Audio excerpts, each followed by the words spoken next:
चलिए शुरू करते हैं फिजिक्स का प्रैक्टिस सेट तीसरा।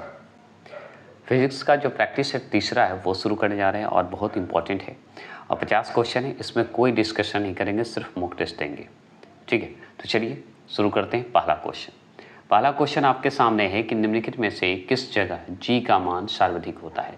मतलब g का मान मतलब गुरुत्वाकर्षण से संबंधित है, तो सर्वाधिक कहाँ पे होता है ये बोलता है। ग्रेविटी से बताइएगा कि g का मान जो है सर्वाधिक कहाँ होगा। तो आप जानते हैं विषुवत रेखा पर मतलब भूमध्य रेखा पर कम होता है, तो ज़्यादा किस पे होगा। तो इस ऑप्शन के हिसाब से ऑप्शन नंबर डी जो है करेक्ट है। क्यों? क्योंकि ये अंटार्कटिका में जो है अंटार्कटिका के किसी भी स्थान पर होता है। ठीक है, सर्वाधिक रहता है। और एक जगह और रहता है, ध्रुव पर रहता है, याद रखिएगा। ठीक है, आगे चलेंगे। दूसरा प्रश्न है, बाहरी आवाज को थोड़ा इग्नोर करिएगा। स्वचालित वाहनों में प्रयुक्त प्रयुक्त द्रव्य चालित ब्रेक किसका जो है सीधा प्रयोग है। तो जैसे ही स्वचालित वाहन की बात होगी उसमें द्रव्य चालित जो ब्रेक होते हैं वो किस सिद्धांत पर, किस नियम पर काम करता है, यही पूछ रहा है। तो देखिए इस चार ऑप्शन के हिसाब से जो ऑप्शन नंबर बी लगाएंगे वो सही लगाएंगे, पास्कल के नियम पर। ठीक है, तीसरा प्रश्न देखिएगा, यदि चंद्रमा पर बम विस्फोट हो तो उसकी आवाज़ जो है पृथ्वी पर कितने समय बाद सुनाई देगी। तो कितने समय बाद सुनाएगी, कभी नहीं सुनाई देगी। तो इनमें से कोई आंसर नहीं होगा। 10 मिनट 20 मिनट कुछ नहीं, सुनाई ही नहीं देगा। चलिए चौथे प्रश्न की बात करते हैं। चौथा प्रश्न है कि किस प्रकार के रेल इंजन की दक्षता जो है सर्वाधिक होती है। तो किस प्रकार की रेल इंजन की दक्षता होती है सबसे ज़्यादा, मतलब सर्वाधिक है। तो विद्युत का है और किसी का नहीं। जो ऑप्शन नंबर सी लगाए होंगे वो सही लगाएंगे। पांचवा प्रश्न को ध्यान से रखेंगे। आणविक, इसका तो आंसर मैंने बोल दिया। चलिए ठीक है, बहुत छोटे समय को मापने के लिए किस घड़ी का प्रयोग किया जाता है। तो इस ऑप्शन के हिसाब से ऑप्शन नंबर बी होता है, आणविक घड़ी होता है। छठा प्रश्न देखेंगे। छठा क्वेश्चन क्या है कि घर के बिजली का बिल किसके आधार पर आता है। तो किस आधार पर आता है, यही सवाल है। घर का जो बिजली बिल है बताइए किस आधार पर आता है, मतलब किस तरीके से आता है, किस आधार पर आता है, आप ही को यही तो पूछ रहा है आपसे। तो हम बताएंगे वाट में आता है। किस में आता है, वाट में आता है। चलिए आगे से चलेंगे। सातवां प्रश्न, यदि रबड़ की एक डोरी की लंबाई में वृद्धि दूनी कर दी जाए, दूनी मतलब दुगनी कर दी जाए, तो विकृति कितनी होगी, बताइएगा कितना होगा। तो सातवां प्रश्न का आंसर का जवाब ऑप्शन नंबर बी, दुगनी ही होगी। अगर मान लीजिए रबड़ की एक डोरी लीजिए, डोरी की लंबाई में वृद्धि कर दीजिए, दूनी कर दीजिए, तो दुगनी ही होगी, इसमें कुछ है सोचना ही नहीं है। आठवें प्रश्न की बात करें, मैदान की अपेक्षा रेगिस्तान की जो है रात अधिक ठंडी होती है, क्योंकि बता सकते हैं। बहुत सिंपल जवाब है। अगर मैदान की अपेक्षा मतलब मान लीजिए फील्ड क्षेत्र में है आप और रेगिस्तान में जाइए रात में, तो वहाँ पे अधिक ठंडा होगा रेगिस्तानी क्षेत्र में। क्यों होता है, यही सवाल आपसे पूछ रहा है।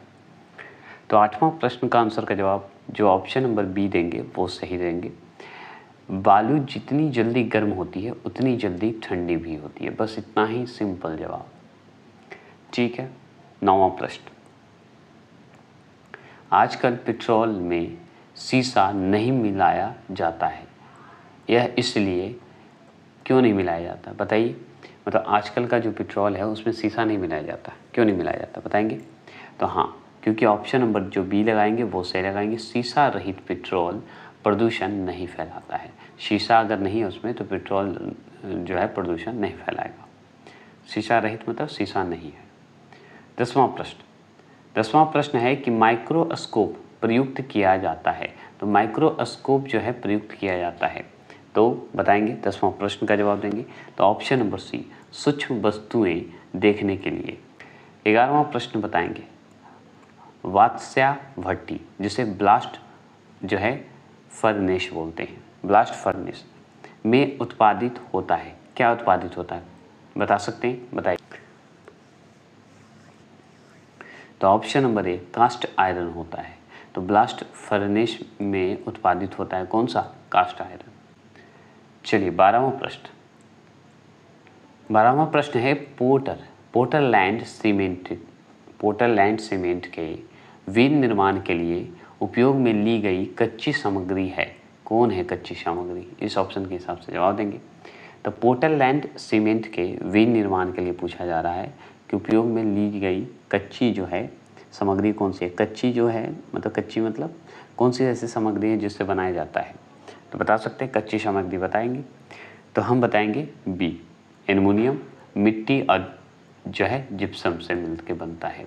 ठीक है, जिप्सम से। एल्युमिनियम हो गया, मिट्टी हो गया और जिप्सम हो गया। किलोवाट घंटा किसकी इकाई है, बता सकते हैं, बताइएगा। किलोवाट घंटा जो है किसकी इकाई है, तो हम बताइए 13वां प्रश्न का जवाब दीजिए किलोवाट घंटा का। तो ये है ऑप्शन नंबर बी, ऊर्जा का। ठीक है, 14वां प्रश्न है कि 1 WH मतलब वाट घंटा पूछ रहा है। तो वाट घंटा जो होता है ना 3600 जूल को बोलते हैं, और 36 जूल तो इसमें ऑप्शन में है नहीं, तो है 36 जूल, ऑप्शन नंबर ए। 36 जूल इसलिए है कि इस पॉइंट को हटाइएगा तो इसमें से एक पॉइंट तो हटेगा, एक ज़ीरो हटेगा, तो ये 100 बचेंगे ना, क्योंकि स्क्वायर हो जाएंगे तो 10 × 10 करेंगे तो 100 हो जाएंगे। 100 में 3600 गुना कर दिए, 3600 जूल हो जाएंगे। क्लियर, चलिएगा। 15वां प्रश्न है कि 1000 वाट बराबर है। तो 1000 वाट बराबर जैसे ही पूछे तो ऑप्शन नंबर बी याद रखिएगा, ये होगा 1.341 जो है अश्व शक्ति होते हैं। ये भी होता है 1.3541 भी दे सकता है, तो कुछ भी दे देता है, लेकिन 3 जरूर रहेगा, 1.3 जरूर रहेगा। चलिएगा, 16वां प्रश्न है कि कोणीय वेग का बीमा क्या होता है। बीमा मतलब बीमीय सूत्र पूछ रहा है, तो बीमीय सूत्र पर स्पेशल मैंने वीडियो बनाया था, आप नहीं देखें तो देख लीजिएगा, इम्पॉर्टेंट है। तो ये जो है आपका ऑप्शन नंबर सी इसका सही होगा। M0 H0 और T-1 होगा, जिस पे ये 0 जैसा है तो इस पर कुछ नहीं पावर है, याद रखिए, कोई घातांक नहीं है, लेकिन T पे माइनस घातांक रहता है। और ये किसका है, तो कोणीय वेग का बीमीय सूत्र है, याद हो गया होगा। चलिए, 17वां प्रश्न है, एक हॉर्स पावर को अश्वशक्ति ही बोला जाता है, का मान किसके बराबर होता है। तो इस ऑप्शन के हिसाब से याद रखिए, जब भी हॉर्स पावर की बात होगी तो वाट है, तो 746 वाट होगा, 746 वाट में होगा। ठीक है, यही आंसर है एक हॉर्स पावर का। देखिए, 18वां प्रश्न है कि एक पार्शियल में कुल कितने प्रकाश वर्ष होते हैं। तो हम बताएंगे ऑप्शन नंबर बी, 3.26 होते हैं, 3.26 होते हैं, याद रखिएगा, प्रकाश वर्ष होते हैं। इस क्वेश्चन को ध्यान से सुनिए। निर्वात में यदि 3 वस्तु लोहा, कागज और पत्थर को गिराया जाए तो पृथ्वी पर कौन पहले आएगा। निर्वात मतलब वैक्यूम में, वैक्यूम में 3 वस्तु गिराइए, लोहा गिरा दीजिए, कागज गिरा दीजिए और पत्थर गिराइए, तो पृथ्वी पर कौन पहले आएगा, बता सकते हैं। तो हाँ, हम बताएंगे, आप भी बताइए तब। तो निश्चित का ऑप्शन नंबर डी, तीनों साथ में ही आएगा, याद रखिए, तीनों साथ में ही आएगा, कोई रहे लोहा, कागज या पत्थर। ठीक है, 20वां प्रश्न क्या है कि एक माइक्रोन, इसे माइक्रोन बोला जाता है। ठीक है, तो ये जो सिंबल है उसे माइक्रोन बोला जाता है। एक माइक्रोन मीटर बराबर होता है कितना शमी, बताइएगा। तो 1 माइक्रोन मीटर बराबर होता है, इस ऑप्शन के हिसाब से याद रखिएगा ऑप्शन नंबर जो है सी होगा, 10⁻⁻4 घातांक होंगे। तो याद रखिएगा, यहाँ पे अगर 10⁻³ रहता, 10 अगर -3 रहता तो हम इसे टिक लगाते, लेकिन यहाँ पे 3 तो है नहीं, यहाँ पे इनमें से कोई नहीं है, तो इनमें से कोई नहीं टिक नहीं लगा सकते, क्योंकि जब 3 और 4 के बीच में बात हो तो आप 3 को टिक लगा सकते थे, और 3 नहीं है तो फिर 4 टिक लगा दीजिए, कोई दिक्कत नहीं है। और करेक्ट आंसर इसका था 10⁻³ जो कि 3 है नहीं। ठीक है, ये बताना जरूरी था। 21वां प्रश्न, वायुमंडल की ओजोन परत हमें किससे बचाती है। तो वायुमंडल की जो ओजोन परत है हमें किससे बचाती है, बताएंगे। अल्ट्रावायलेट किरण से बचाती है, किससे बचाती है, अल्ट्रावायलेट किरण से बचाती है। 22 क्वेश्चन नंबर है कि पृथ्वी के भ्रमण की गति है। तो पृथ्वी के भ्रमण की गति जो होती है वो किमी मिनट में आपको बताना है। इस 4 ऑप्शन के हिसाब से जवाब दीजिएगा। तो ऑप्शन नंबर ए जो है सही है, 2.8 किमी मिनट में होता है, 2.8 किमी मिनट में आपको जो है सही बताया गया है। पृथ्वी का भ्रमण की बात करते हैं। ये 23वां प्रश्न को ध्यान से सुनेंगे। 23वां प्रश्न है कि जड़त्व अघूर्णन और कोणीय त्वरण का गुणनफल होता है। तो देखिए, जड़त्व अघूर्णन हो और कोणीय त्वरण की बात होगी, तो जानते इसमें अगर यहाँ पे बल अघूर्णन लगा रहता तो आंसर इसी को सही करते, लेकिन यहाँ पे ये ऑप्शन नहीं है तो हम कोणीय संवेग को आंसर लगाएंगे, क्योंकि कोणीय संवेग भी आंसर सही है। तो कोणीय संवेग और बल अघूर्णन दोनों आंसर सही होते अगर दोनों होते तो। यहाँ पे बल अघूर्णन नहीं है, सिर्फ बल दिया हुआ है, तो ये आंसर तो नहीं है, लेकिन ऑप्शन नंबर डी सही है, कोणीय संवेग होगा। क्योंकि जड़त्व अघूर्णन और कोणीय त्वरण की अगर बात करें गुणनफल तो कोणीय संवेग हो जाएगा। अगर ये यहाँ पे बल अघूर्णन रहता तो बल अघूर्णन हम टिक लगा देते हैं। चलिए आगे चलते हैं। 24 क्वेश्चन नंबर की बात करें तो परम दाब है, तो परम दाब क्या है बताइए, बताएंगे? तो ये होगा आपका प्लस में होगा, जो कि ऑप्शन नंबर ए होगा। गेज दाब प्लस एक बार होगा, यही आंसर आपका सही होगा 24 का। चलिए 25 क्वेश्चन नंबर है कि एक फेमटो बराबर होता है, फेमटो बराबर होता है, क्या होता है बताइएगा? एक फेमटो बराबर अगर आपसे पूछे तो क्या बताइएगा, जल्दी बताइए। तो इसका आंसर ऑप्शन नंबर बी 10 पे पावर 15 -15 है, मी होता है। आगे चलेंगे 26 क्वेश्चन। प्लांग नियतांक एच का बीमीय जो है समान है, तो बताएंगे कौन सा होगा, किसका समान है ये? मतलब प्लांग नियतांक जो है आप देख रहे हैं, जिसे एच की बीमा समान है, तो किसकी समान है बताइएगा? ये सवाल बताएंगे 26 का। तो ऑप्शन नंबर ए कोणीय संवेग का है, बस इतना जानना चाहिए और कुछ जानने की आवश्यकता नहीं। सवाल पूछ रहा है 27वां प्रश्न, द्रव की बूंदें निम्नलिखित में से किसके कारण गोल हो जाती है? तो किस कारण गोल हो जाती है? तो आप इसमें 4 ऑप्शन में आपको एक ऑप्शन स्पेशल लग रहा होगा, जो कि वो आंसर है ऑप्शन नंबर डी, पृष्ठ तनाव के कारण होता है। चलिए लीजिएगा कि पारा कांच को नहीं भिगोता है, कारण क्या है? तो कारण यही पूछ रहा है कि पारा जो है कांच को नहीं भिगोता है, कारण ही इसका क्या है? तो इसका कारण है संजस, क्या है? संजन के कारण जो है नहीं भिगा पाता है, पारा जो है कांच को नहीं भिगोता है। 29 क्वेश्चन नंबर, तो पानी से ऊपर तक भरे एक मग में पानी के सतह पर बर्फ का एक टुकड़ा तैर रहा है, जब बर्फ का टुकड़ा पिघलेगा तो क्या होगा? इसका स्तर बढ़ेगा घटेगा, बताएंगे? तो आप बहुत अच्छे से इतना बार पढ़े हैं आप कि कोई भी गिलास में पानी डालिए और बर्फ़ डालिए तो उसका स्तर न बढ़ेगा न घटेगा, समान रहेगा, यही आंसर है। तो यही तो आंसर है कि पानी का स्तर अपरिवर्तित रहेगा, कोई परिवर्तित नहीं होगा, जैसा है वैसा ही रहेगा बर्फ़ डालने पर। 30वां प्रश्न है कि किस तापमान पर जल का घनत्व जो है अधिकतम होता है? तो कौन से तापमान पर जो है जल का घनत्व अधिकतम होता है? तो 4 डिग्री सेल्सियस पर जो है घनत्व अधिकतम होता है। 31वां प्रश्न पूछता है कि स्थिर पानी में मिट्टी का तेल डालने पर मच्छर कम होते हैं, क्योंकि यह क्या होते हैं बता सकते हैं? तो बताइएगा, 4 ऑप्शन का जवाब देंगे।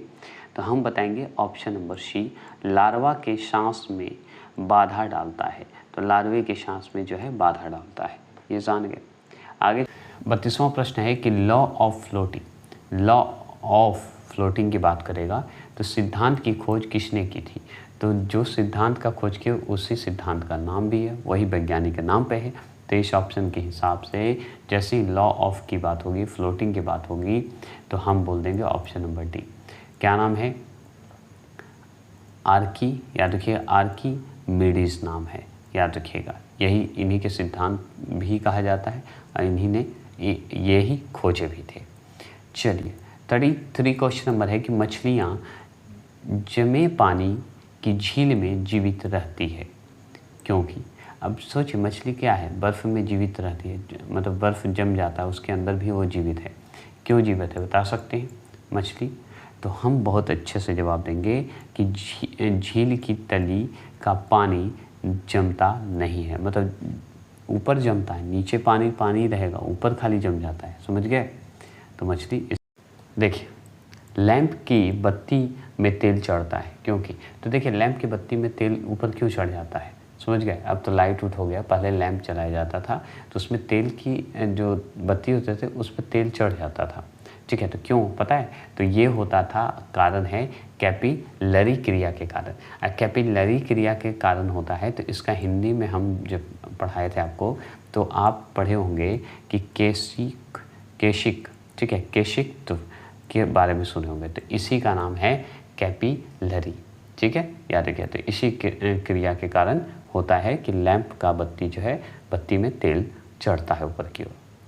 35 क्वेश्चन नंबर, बर्फ के दो टुकड़ों को आपस में दबाने पर टुकड़े आपस में चिपक जाते हैं, क्यों चिपक जाते हैं बताइएगा। यांत्रिक ऊर्जा का अगर मेरा वीडियो देखे होंगे तो आपको ये आंसर आसानी से लगाइएगा। तो ऑप्शन नंबर बी, दाब अधिक होने से बर्फ का गलनांक घट जाता है। बस सिंपल बात। आगे चलेंगे 36 क्वेश्चन नंबर, ठोस की शुद्धता किसके निर्धारण द्वारा जो है प्राप्त की जाती है। तो किस निर्धारण द्वारा प्राप्त करेंगे बताइएगा, किसके निर्धारण के द्वारा। यही तो पूछ रहा है, ठोस की शुद्धता पूछ रहा है, अब निर्धारण करना हमको, तो कौन से माध्यम से करेंगे, यही ना पूछ रहा है। तो बताइएगा। तो ऑप्शन नंबर बी, गलनांक बिंदु से करेंगे। और क्या करेंगे, चलिएगा 37 क्वेश्चन नंबर का जवाब दीजिएगा। तैराक को नदी के मुकाबले समुद्री पानी में तैरना आसान क्यों लगता है। अब देखिए, नदी में तैरना बहुत कठिन है और समुद्र में तैरना उतना ही आसान है, क्यों है, यही तो सवाल है कि क्यों लगता है। तो ये कारण है लवणता के कारण होता है। लेकिन इसमें क्या दे रहा है, तो हाँ यही दे रहा है कि समुद्र जो है, समुद्री पानी का घनत्व साधारण पानी से ज़्यादा जो है ज़्यादा होता है। मतलब समुद्री पानी का घनत्व जो है साधारण पानी से ज़्यादा होता है, इसलिए होता है। तो लवणता के कारण भी होते हैं, यही कारण है ना, तभी तो समुद्र में आसानी से होता है। देखिए 38 क्वेश्चन नंबर है कि थर्मस जो आप देख रहे हैं, थर्मस फ्लास्क वैसे बोलते हैं, फ्लास्क बोलते हैं। तो थर्मस फ्लास्क में रखा गर्म द्रव मतलब गर्म पानी कहिए, जो भी गर्म चीज़, चाय भी कहिए, जो कह सकते हैं। तो गर्म द्रव किस प्रक्रिया से सुरक्षित रहने के कारण गर्म बना रहता है, किसके कारण गर्म बना रहता है बता सकते हैं। 38 का आंसर का जवाब देंगे तो हम देंगे ऑप्शन नंबर डी देंगे। उपरोक्त में से तीनों के कारण, संवहन, चालन और विकिरण के कारण होता है। तो ये तीनों आंसर होंगे। चलिए आगे चलेंगे। आगे 39 क्वेश्चन है कि प्रेशर कुकर में भोजन जल्दी पकता है, क्योंकि बताइएगा क्यों पक जाता है।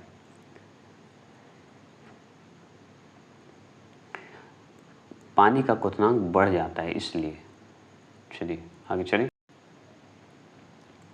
40वां प्रश्न है, किसी झील की सतह का पानी बस जमने ही वाला है कि झील के अधस्थल में जल का तापमान क्या होगा, या क्या तापमान होगा। तो हम बताएंगे option number D, 4 degree Celsius बताएंगे।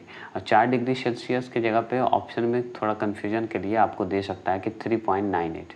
तो ये भी 4 डिग्री के लमसम ही माना जाता है। तो याद रखिएगा, करेक्ट आंसर तो यही है, लेकिन यहाँ पे ऑप्शन के हिसाब से 4 डिग्री सही लगाइए, क्योंकि 9 है तो 4 के आगे नहीं, 3 पॉइंट जैसे ही 9 आएगा तो 4 के सेंस में आ जाता है, तो 4 डिग्री सेल्सियस में।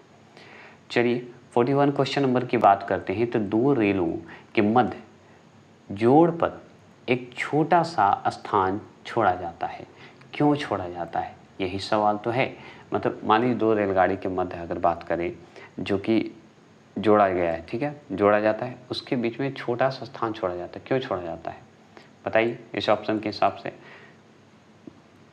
तो हमें नहीं लगता कि इसमें सोचना है, क्योंकि धातु गर्म करने पर फैलती है और ठंडी करने पर सिकुड़ती है। मतलब ठंडी जैसे ही होगी सिकुड़ जाएगा, गर्मी के समय में थोड़ा फैल जाता है और ठंडा के समय में सिकुड़ जाता है। चलिए 42 क्वेश्चन नंबर की बात करें तो कार्बोरेटर किस इंजन में होता है। तो कार्बोरेटर किस इंजन में होगा, जिसमें कोई द्रवित चीज़ होगा। तो द्रवित चीज़ होंगे, बताइए क्या होगा। पेट्रोल इंजन में होंगे, और किस में होंगे कार्बोरेटर, ऑटो में ज़्यादा मिलता है, ठीक है। चलिएगा 43 क्वेश्चन नंबर, ऊष्मा को विद्युत ऊर्जा, देखिए ऊष्मा को विद्युत ऊर्जा में रूपांतरित करने के लिए प्रयोग किया जाता है, किसका प्रयोग करते हैं। मान लीजिए हमको ऊष्मा को विद्युत ऊर्जा में परिवर्तित करना है, रूपांतरित करना है, तो किसका प्रयोग करेंगे, ताप युग्म का प्रयोग करेंगे, है ना, ताप युग्म का प्रयोग करेंगे। 44 क्वेश्चन नंबर है कि 1 ग्राम वाले पदार्थ का तापमान 1 डिग्री सेल्सियस बढ़ाने के लिए आवश्यक ऊष्मा की मात्रा को क्या कहते हैं। अब देखिए, जैसे ही 1 डिग्री तापमान बढ़ाने की बात होगी, तापमान टेम्परेचर बढ़ाने की बात होगी और 1 डिग्री बढ़ाना किस में, ऊष्मा में, और ऊष्मा में ही बढ़ाना है 1 डिग्री, ठीक है, तापमान की बढ़ाने की बात हो तो वो ऊष्मा हो जाएगा विशिष्ट ऊष्मा होगा, गुप्त ऊष्मा नहीं होगा, ये जो है तो बढ़ाना है बस और कुछ नहीं। और सबसे ज़्यादा जो है किस में होता है, जल में होता है, ठीक है, ये जान लीजिएगा। विकिरण पायरोमीटर से कितना तापक्रम जो है नापा जा सकता है, बताइएगा। तो विकिरण पायरोमीटर से कितना तापक्रम जो है नापा जा सकता है, 45 का जवाब देंगे तो option number D 500 degree Celsius से ऊपर, ठीक है, 500 डिग्री सेल्सियस से ऊपर। अगर आपसे पूछे 46 कि जब जल को 0 डिग्री से 100 डिग्री तक मतलब डिग्री सेल्सियस तक गर्म किया जाता है तो जल का आयतन क्या होगा, बताइएगा। घटेगा, बढ़ेगा कि बढ़ेगा ही नहीं, बताइए। तो इनमें से कोई नहीं होगा, तो ये कैसे हो सकता है, चलिए बता। देखिए, कोई नहीं मतलब इसका आयतन कम जाता है, समझ गए, आयतन कम जाएगा, लेकिन हाँ घनत्व इसका बढ़ जाता है। घनत्व यहाँ पे रहता तो बढ़ जाता, लेकिन यहाँ पे नहीं लिख रहा है तो आयतन पूछ रहा है, आयतन क्या होता है, कम जाता है, जो कि ऑप्शन में है ही नहीं, तो यही होगा। चलिए 47 का आंसर का जवाब देंगे। वास्तविक रूप से एक्स-रे होता है, तो वास्तविक रूप से एक्स-रे जो होता है वो क्या होता है, बता सकते हैं। तो हाँ बताएंगे, विद्युत चुंबकीय तरंगें होती है। बात करें, चलिए 48वां प्रश्न की बात करते हैं। तो कैल्विन स्केल, जो कैल्विन स्केल जो होते हैं, स्केल में मानव शरीर का समान तापमान कितना होता है। तो जैसे ही मानव शरीर की बात कर रहा है, मानव का टेम्परेचर की बात कर रहा है, वो भी केल्विन स्केल में पूछ रहा है, डिग्री सेल्सियस में नहीं, केल्विन में। ना फ़ारेनहाइट में पूछ रहा है ना सेल्सियस में पूछ रहा है, केल्विन में। तो केल्विन में बताइए कितना होगा। तो आप बहुत अच्छे से सुने होंगे, 310 का नाम सुने, 310 केल्विन, बस यही जान लीजिए। 49 क्वेश्चन नंबर का जवाब दीजिएगा। तो कणों के द्वारा हीट ट्रांसफार्मर की क्रिया को कहते हैं, ट्रांसफार्मर क्रिया को क्या कहते हैं, बता सकते हैं। तो हाँ बताएंगे, कंडक्शन कहते हैं, कंडक्शन कहा जाता है, कंडक्शन कहते हैं, कंडक्शन, ठीक है। कंड अलग कर दिया, कशन अलग कर दीजिए, कंडक्शन। चलिए 50 क्वेश्चन, तापमान को कितना कम कर देने से सभी गैस शून्य आयतन घेरेगी, मतलब तापमान को कितना कम कर दीजिएगा कि जो गैस है वो शून्य आयतन घेर लेगी, बताइएगा। और कितना, माइनस कर दीजिए, और क्या, -273 डिग्री सेल्सियस पे कर दीजिए, एकदम शून्य हो जाएगा, समझ गए। तो आयतन पूछ रहा था ऊपर से, तो तापमान को अगर कम करिएगा और गैस शून्य चाहते हैं तो आप -273 डिग्री सेल्सियस, 273 नहीं तो -273 डिग्री सेल्सियस कर दीजिए। चलिए तो आज के लिए इतना ही रखते हैं, और ये 50 क्वेश्चन हो चुके हैं, ये पार्ट 3 हो गए, 6 मॉक टेस्ट है, और जल्द करके इसको ख़त्म करूँगा क्योंकि और भी जो है हमको करवाना है, तो जल्द से 2 से दिन में ये मॉक टेस्ट ख़त्म हो जाएगा। जय हिंद, जय भारत।